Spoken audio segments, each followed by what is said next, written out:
Meus irmãos, eu gostaria de falar nesse mês, durante todo o mês de março, sobre escolhas. Você ouviu esta música, que ela reflete bem aquilo que vai no nosso coração, ou na maneira que nós compreendemos a vida cristã, esse desafio que cada um de nós tem de tomar decisões. Chega um tempo em que a gente entra numa encruzilhada e que Deus diz assim: decida, resolva, me siga. E cada um de nós é desafiado para ter este momento de decisão, esse momento de encruzilhada. Eu não sei se você já fez alguma compra na internet, já fez? Você já foi assim, ludibriado na internet? Eu esses dias comprei, vi uma propaganda, 5 camisetas polo, R$ 99. Eu falei, é a hora de comprar. Fiz 2 pedidos. Isso foi antes do Natal. Chega em 2 dias. E passou um dia, depois eu vi que chegou a confirmação, mas não tinha número de rastreamento. Mas tudo bem, passou um dia, não chegou, passou 2 dias, não chegou.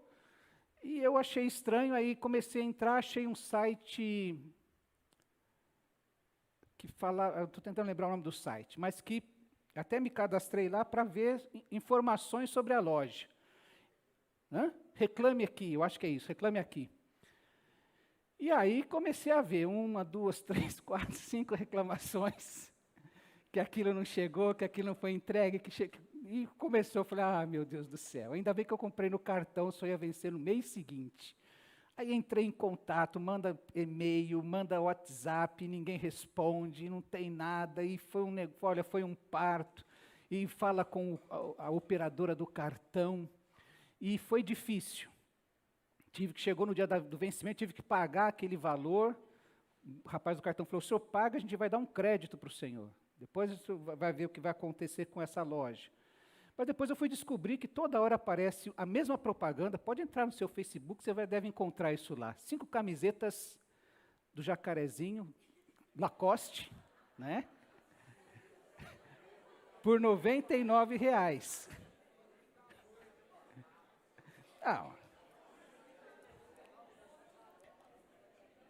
Mas aconteceu. Graças a Deus eu não perdi o dinheiro, porque tem aquela ideia de, se você fizer Pix, ainda ganha 10%. Eu não aproveitei para não fazer. Mas isso se chama propaganda enganosa. Tá? E eu quero lembrar você que nas nossas escolhas, e hoje eu gostaria de falar sobre ser adorador ou ser consumidor.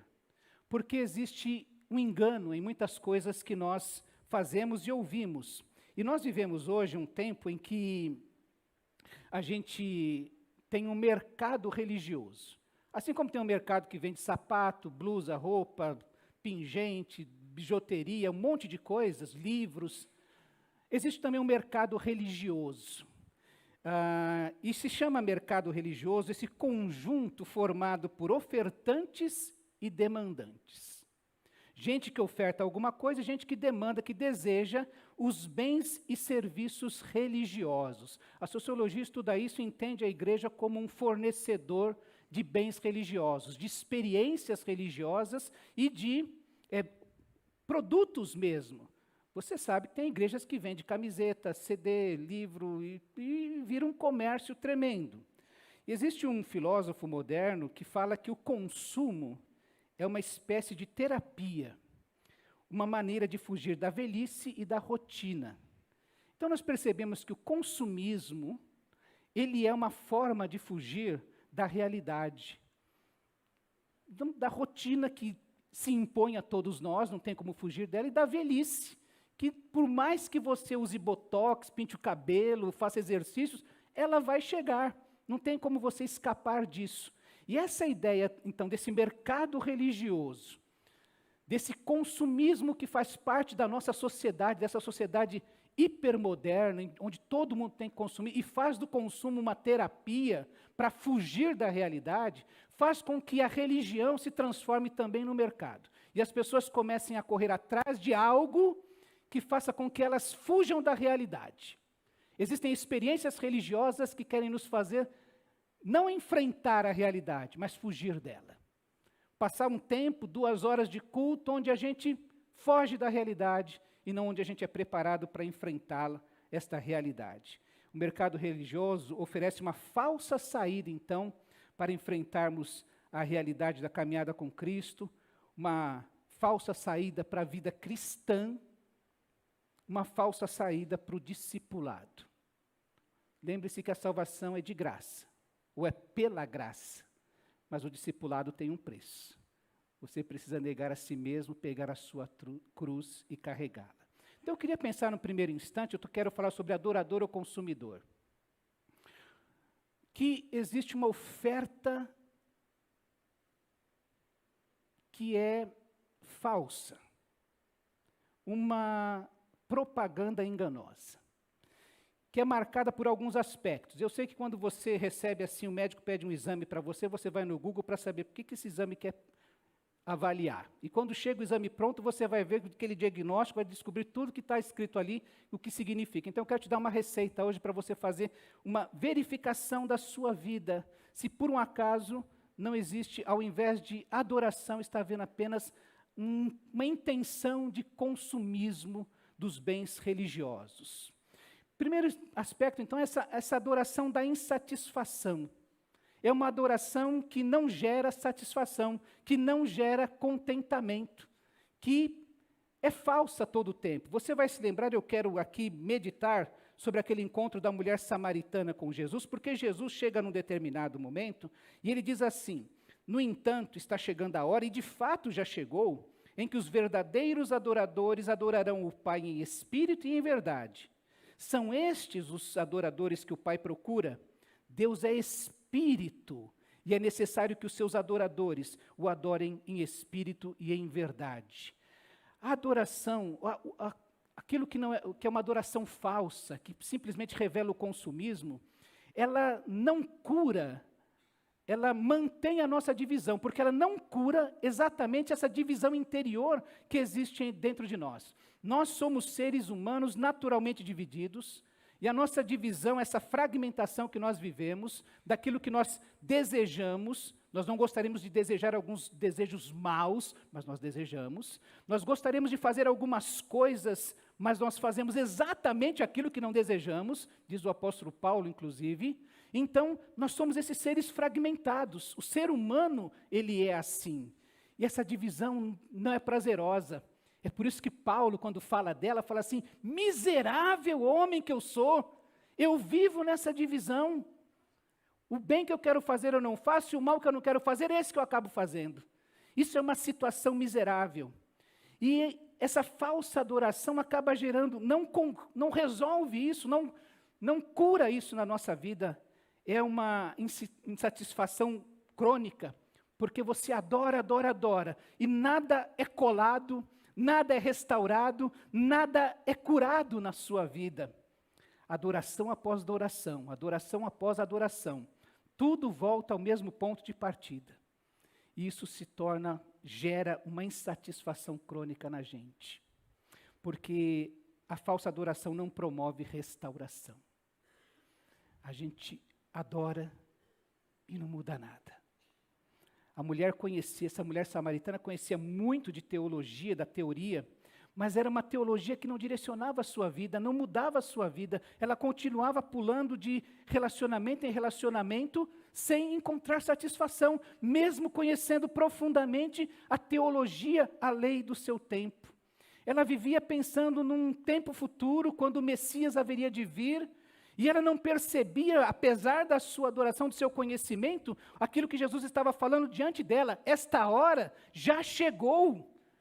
É Ele que vai falar para ela: olha, eu que estou diante de você, sou o Messias, e aquilo que você tem buscado está em mim. Só que a sua falsa adoração não consegue equacionar o desejo e a realidade. A falsa adoração nos mantém divididos, não nos cura. A falsa adoração mantém, então, essa insatisfação em nós. A gente adora e não se satisfaz. Os anseios mais profundos do nosso coração continuam e permanecem ali, nunca satisfeitos. É por isso que Jesus diz que quem beber desta água que você está buscando, essa água física, vai ter sede novamente.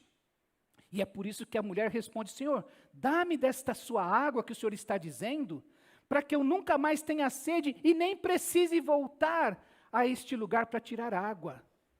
A falsa adoração não promove satisfação no coração ou este sentimento de contentamento. E é por isso que a gente volta de novo e de novo e de novo. E como eu disse, volta a um ponto de partida. Está constantemente seco, com sede, insatisfeito. Esse sentimento de carência continua dominando a nossa vida. E a gente vive então enclausurado em nós mesmos, em individualidade e na nossa intimidade.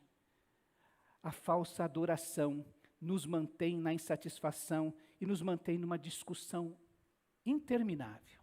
Quando a gente olha para essa mulher, ela travou um diálogo com Jesus, mas o tempo todo ela não caminhava para frente, ela questionava. Sabe quando você fala assim: meu irmão, essa situação só vai ter solução se você perdoar. Ah, mas fulano fez isso, mas Beltrano fez aquilo. Mas eu não consigo. E vai colocando um monte de empecilhos para a solução que foi apresentada. É a mulher samaritana. Jesus chega e pede água para ela. Fala: mas como é que você, sendo judeu, pede água para mim, que sou uma mulher samaritana? E ela questiona o pedido de água de Jesus.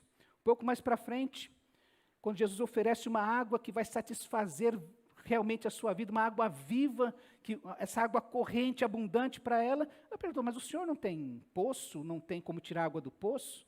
Como é que o senhor pode me oferecer essa água? Por acaso o senhor é maior que o... Olha a discussão para onde vai. O senhor é maior que Jacó, que era o dono do poço e que deu água de beber para os filhos, para os seus rebanhos? E mais adiante ainda, quando Jesus mostra para ela a realidade da sua vida, dos seus pecados, é ela que questiona: vejo que o Senhor é profeta, mas nossos antepassados adoravam neste monte. E ela vai mudando. A espiritualidade dela, a adoração que ela desenvolve na sua vida, não se satisfaz. E por fim, quando Jesus fala sobre o Messias, ela fala: eu sei que o Messias está por vir. Quando ele vier, explicará tudo para nós. Essa mulher, em vez de olhar para dentro dela, das suas insatisfações, essa adoração que ela simplesmente olhou para fora. Ela jogou tudo, questões em outras, Jesus querendo tratar do coração dela, da vida dela, e ela tratando de problemas que eram exteriores a ela. Nosso pai Jacó, o monte da adoração, o poço, fala de tudo, menos de si mesmo, diante de Jesus. E sabe quando é que as pessoas começam a tirar o foco de si e jogar nas outras coisas? Quando elas querem fugir das suas questões interiores. Então a gente trata de outras coisas, joga os problemas, joga o nosso foco em outras coisas. E essa falsa adoração não promove sabedoria de viver. É uma pessoa insatisfeita que fala das outras coisas, dos outros, de outros problemas, menos de si mesmo. Não encontra sabedoria no seu conhecimento. Parece um ar de sabedoria. Eu tenho uma pessoa na rede social que é incrível. E eu acho que eu já contei para os irmãos que ele entrou numa crítica a um outro pastor que falou tal coisa, e ele fez um texto enorme, dizendo assim: olha, esse pastor não foi capaz de pedir perdão, mas eu, quando faço alguma coisa errada contra a minha esposa, eu peço perdão para minha esposa, para a minha igreja eu peço perdão para a minha igreja, para os meus filhos eu peço perdão para os meus filhos. E alistou um monte de pessoas a quem ele pediria perdão. E eu, como sou amigo dele, falei assim: olha, esse discurso está parecendo o discurso do fariseu, que subiu ao templo para orar, e começou a dizer assim: graças a Deus que eu não sou como essa pessoa, porque eu jejuo, porque eu faço isso, porque eu faço aquilo. Naturalmente que ele me respondeu um textão de novo. E chegou uma hora que eu falei: tá bom, Deus te abençoe, vai na paz, porque eu não tenho tempo para ficar, já disse o que eu precisava dizer para você. E tem até um pastor que falou assim: tem gente que parece que vive do ministério da treta virtual. Ele se envolve em tudo que é polêmica, parece que não tem outra coisa para fazer a não ser ficar postando coisas, discutindo com todo mundo, com Deus e o mundo sobre a vida dos outros. Como se na rede social você fosse resolver alguma coisa. eu tenho visto mais problemas na rede virtual do que soluções ali. Essa é uma adoração falsa que não produz. Estou dizendo que é um colega que é pastor, que se envolve nisso e não encontra sabedoria para viver na rede virtual. Aliás, a nossa irmã, não é irmã, mas a nossa preletora Luciana, aqui no dia da literácia midiática, não é? Ela fez uma afirmação assim: como é que você quer que as pessoas te conheçam na rua? Como é que você quer que as pessoas te conheçam na rua? Ah, lá vai o fofoqueiro. Lá vai o intrigante, o que faz intriga. Lá vai o que fala mal. Lá vai o que dá falso testemunho. Lá vai o devedor. É assim que você quer ser conhecido na rua? Então, na rede social é a mesma coisa. Você na rede social é o quê? Tá? Você precisa se comportar na rede social como você se comporta na vida, no ambiente virtual, como você se comporta no ambiente presencial, tá bom? Essa falsa adoração nos mantém também na escravidão. É por isso que essa mulher aqui tinha 6 maridos já. Apesar dela conhecer a Bíblia que ela tinha, as leis que ela tinha, ela continuava nos seus pecados, vivendo dos seus instintos. E ela via uma desconexão entre o real e o ideal. É por isso que tem gente que não vive, não consegue viver a vida real, mas vai para o virtual fazer alguma coisa diferente. Ela não é uma pessoa íntegra, uma pessoa inteira. A gente pode falar que é uma pessoa com muita discussão e pouca vida, é o que essa mulher tem para apresentar a Jesus. Porque o seu prazer não está concentrado em Deus, está concentrado em satisfazer os seus desejos, os seus anseios. Eu quero para agora. Mas você já teve um problema com o primeiro marido seu? Não, mas tem que ser para agora. Pensa um pouco, ora mais um pouco. Não vá partir para outro relacionamento assim, não, mas ela... E vai, já está no 6º. Porque primeiro eu, depois os outros. Não importa o que isso vai causar. Entende muito de teologia, mas não faz com que essa teologia, com que esse conhecimento bíblico direcione ou responda às questões da sua vida. Você lembra que você acabou de cantar aqui que venceu o Rei Jesus? Que o meu Rei venceu? Que o Senhor da minha vida é Senhor de todas as coisas?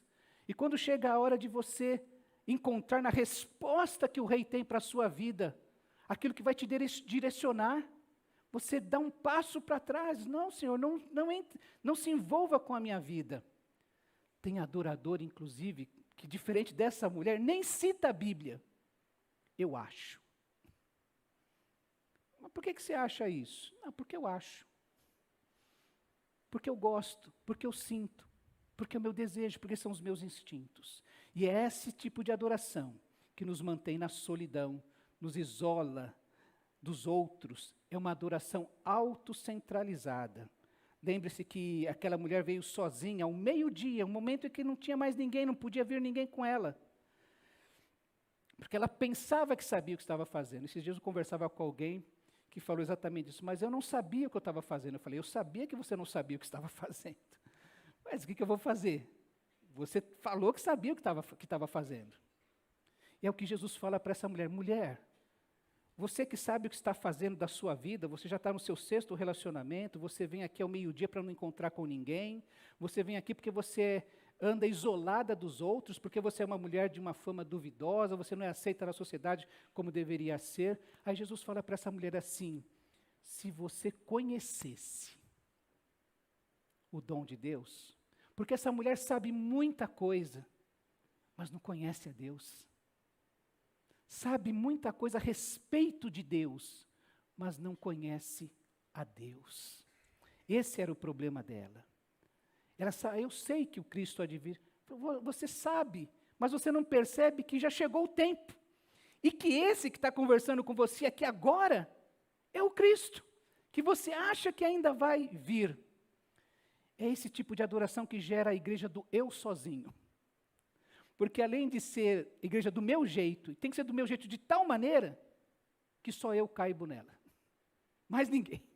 Então tem que ser eu e eu sozinho. Porque se entrar alguém, vai dar briga. aquela mulher de área espiritual não tinha amigos. Aliás, nós aprendemos aqui no HDR que o reino de Deus é um reino de amigos. Vivia de um jeito que afastava as pessoas de si, não conseguia viver com as outras pessoas porque era um adorador que adorava somente a si mesmo. Pensam que sabem, mas não conhecem. Agora, os verdadeiros adoradores, já falei muita coisa ruim desse consumismo que gera estas pessoas, que vai descambar exatamente, como eu falei, para a igreja do eu sozinho, para a igreja dos desigrejados, para a igreja daqueles que não estão satisfeitos nunca, que a cada 2, 3 anos tem que mudar de comunidade, porque descobre que essa comunidade não satisfaz os seus anseios, os seus desejos, os seus corações. O adorador é alguém que busca, constantemente. Não porque está insatisfeito, como aquela mulher que todos os dias tinha que voltar para aquele poço para buscar água novamente, porque estava insatisfeita, porque não tinha saciado a sua sede, mas porque descobriu a fonte que satisfaz. Eu volto constantemente a Jesus, porque nele eu encontro a solução, eu encontro paz, eu encontro saída, eu encontro poder. E é por isso que a gente volta constantemente a Jesus, não por insatisfação, mas porque a gente sabe que ali é o lugar onde a gente encontra o refrigério, as águas tranquilas, o alimento farto, um banquete diante de nós. O adorador é esse, que tem sempre esse desejo. É por isso que eu afirmei que a adoração tem a ver com as intenções mais íntimas e afetivas do nosso ser. Por favor, leia o editorial do informativo. A adoração, assim como o amor, não se vê. O que aparece é seu resultado exterior, como expressão dramática da sua intimidade com Deus.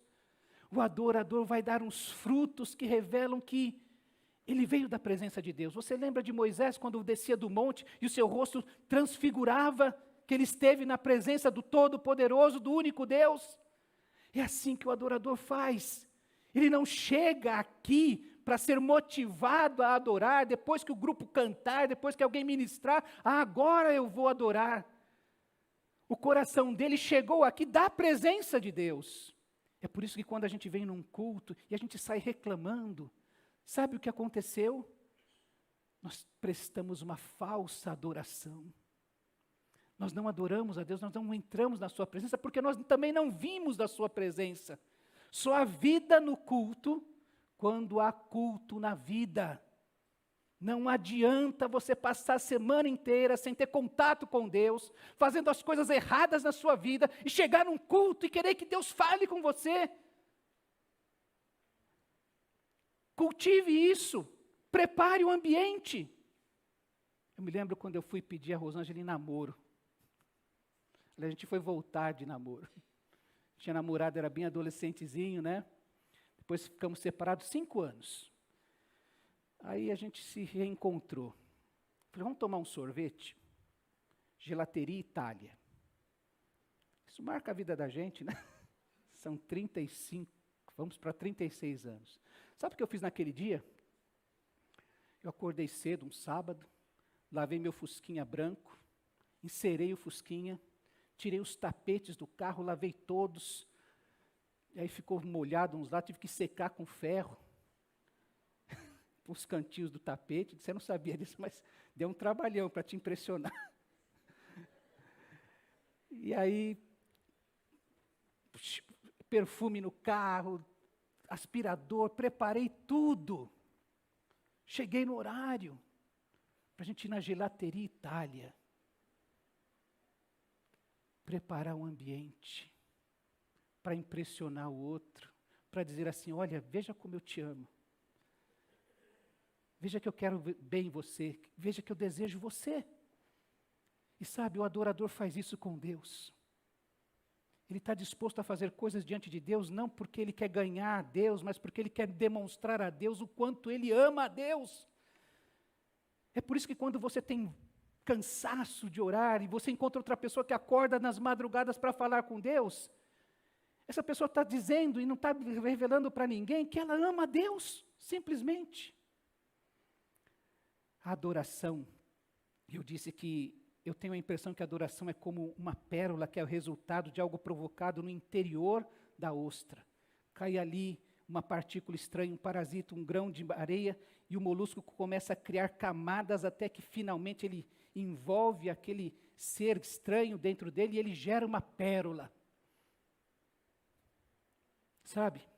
A adoração é isso que envolve, como eu disse, esse mosaico dos nossos sentimentos, das nossas posturas, de atitudes que estão tudo relacionado a Deus, que envolve a pessoa de Deus.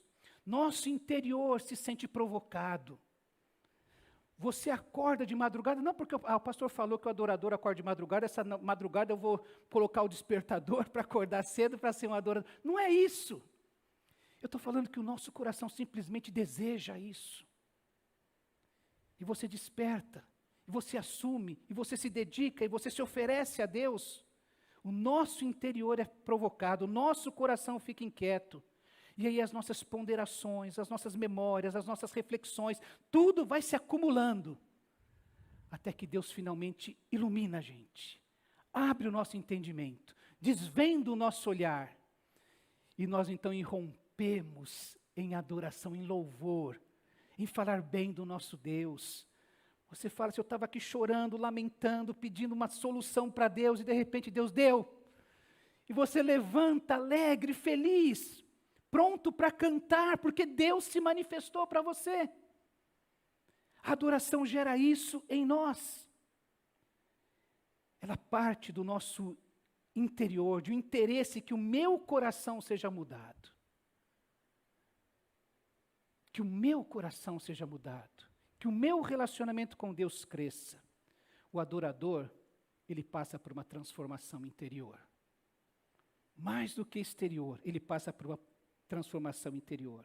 O Espírito Santo passa a ser esse provedor de todas as respostas e do poder que nós precisamos. Lembra que semana passada nós vimos isso e que hoje Jesus fala para a mulher samaritana que quem beber da água que eu lhe der, essa água se tornará nele uma fonte a jorrar para a vida eterna. E nós sabemos que esta fonte que jorra eternamente, constantemente, essa água viva é o Espírito Santo.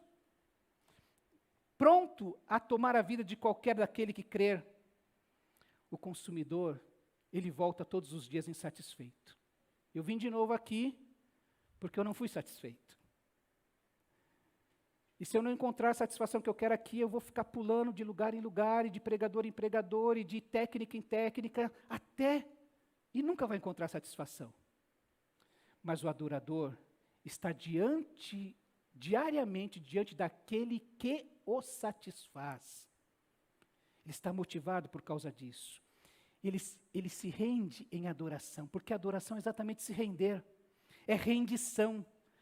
O adorador é aquele que, e veja que nós estamos pensando naqueles homens que estão no Oriente, que se dobram os joelhos e colocam sua testa até o chão, reconhecendo a grandeza do seu Deus. E o adorador é aquele que se prostra diante de Deus e fica prostrado, porque reconhece a grandeza de Deus. A adoração, ela se manifesta em rendição. Se há uma palavra que define a adoração, é a rendição, essa submissão à mensagem de Deus, a essa palavra, essa mensagem que dirige a nossa vida. Eu aprendi isso, Deus me falou isso, então eu vou me submeter a esta orientação de Deus. É a palavra que passa a gerar vida na nossa vida, equaciona discurso e vida. Aquela mulher precisava se libertar da ideia de que seus relacionamentos amorosos iam satisfazer a sua vida, que eram a fonte de toda a felicidade, que ser esposa de alguém definiria a sua vida. Finalmente, essa mulher tem a condição de encontrar contentamento. Eu encontrei Jesus. Se eu tiver marido, eu vou ser contente. Se eu não tiver marido, eu vou ser contente. Se eu for rico, eu vou ser contente. Se eu não for rico, eu vou ser contente. É aquilo que Paulo fala aos filipenses. Eu encontrei o segredo de estar contente em toda e qualquer situação. E ele termina dizendo, eu posso todas as coisas naquele que me fortalece. Porque é Cristo que vai fazer de nós adoradores verdadeiros. E o adorador verdadeiro, por fim, ele anseia por agora, por esta urgência. E o que eu estou falando para você hoje é para que você deseje agora, neste instante, que a sua vida seja uma vida de adoração, que você seja o adorador. É por isso que Jesus fala para aquela mulher, De fato, esta hora já chegou em que os verdadeiros adoradores adorarão o Pai em espírito e em verdade. Quando os discípulos de Jesus voltam para falar com ele nesse episódio, ele diz assim: vocês dizem, daqui a 4 meses haverá colheita. Eu digo a vocês, abram os olhos e vejam os campos. Eles estão maduros para a colheita. O tempo é agora. O tempo não é... Quanta gente faz isso, né? Meu irmão, por que você não toma uma decisão? É que eu tenho que ver isso, eu tenho que resolver aquilo na minha vida, eu acho que eu vou, quem sabe, depois que eu pagar a dívida, depois que eu... Não é. O tempo de tomar uma decisão é agora. E por fim, meus irmãos, a verdadeira adoração, ela é, vou usar um neologismo aqui, é outrocentralizada. Se o consumidor ele é autocentralizado, porque ele quer uma igreja de acordo com a sua imagem e semelhança, ele quer que as coisas sejam de acordo com a sua vontade, ele quer ser servido de bens e serviços religiosos, o adorador, ele quer servir. É por isso que aquela mulher deixa o seu cântaro, volta para a cidade e vai compartilhar com o povo. Eu encontrei um homem que disse tudo o que eu sei, que eu tenho feito. Não será ele o Messias? Eu encontrei aquele que de fato vai me satisfazer. E os próprios samaritanos, no final deste episódio, dizem àquela mulher: agora já não cremos por causa do que você disse, mas nós tivemos uma experiência. O adorador compartilha, ele olha para o outro, ele vê o outro, ele serve ao outro. Eu quero pensar com os irmãos então, que o consumidor, ele anda em busca, ele anda atrás de quem lhe ofereça bens e serviços religiosos, que os liberte da sua escravidão, da sua solidão, num passe de mágica. Mas eles nunca estão satisfeitos. Eles sempre voltarão precisando de mais. O adorador, ele oferece em rendição total o seu eu. A direção do Santo Espírito. Ele oferece em rendição total o seu eu, a direção do Santo Espírito, para glorificar o Pai e abençoar o outro. E nisso ele encontra satisfação e contentamento. Não vou pedir para você se declarar consumidor ou adorador. Mas eu quero lembrar que Jesus está falando sobre essa confrontação entre essas duas atitudes na adoração, porque aquela mulher vivia insatisfeita. E Jesus estava oferecendo a ela uma fonte a jorrar para a vida eterna. E por vezes, nós estamos na igreja, vivendo sem essa fonte, vivendo insatisfeitos. E o que Jesus quer oferecer para nós, para você, é a plena satisfação. É uma fonte a jorrar com satisfação e contentamento. Então eu quero convidar você. Você sabe da sua vida. Deus sabe da sua vida. Você é um consumidor ou se você é um adorador. Se você está encalacrado com seus problemas e insatisfações, ou se a sua vida está sendo liberta para poder ser um adorador, para poder jorrar para a vida eterna. Eu queria que você fechasse os seus olhos agora e colocasse diante de Deus a sua vida.